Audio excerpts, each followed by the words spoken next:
Vítajte u nás doma. Jackinko, Alex. Toto je naša obývačka. Tu máme fotéčku. Anielikov. Vy ste nám kúpili na Vianoce fotečku zo svadby.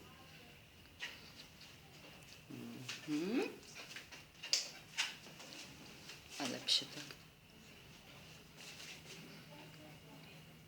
To ste nám vykúpili. Anielikov. Alex. Ahoj. Naša sedačka. Naša kuchyňa.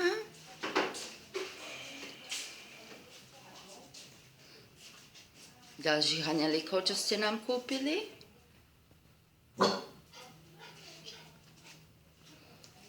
Čumil.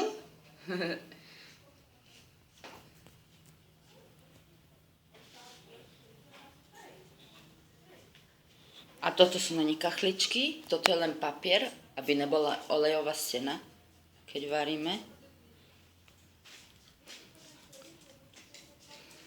Potom máme spálňu.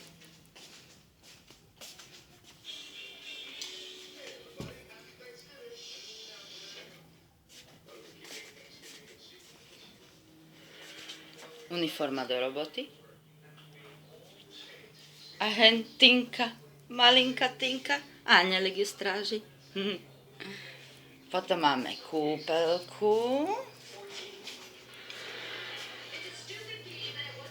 Kúpeľka.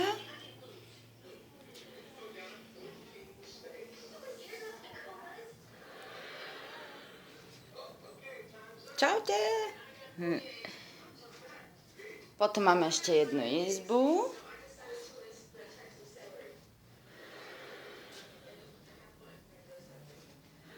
A malú záhradku. Ďalej sú zasadia stromy nejaké.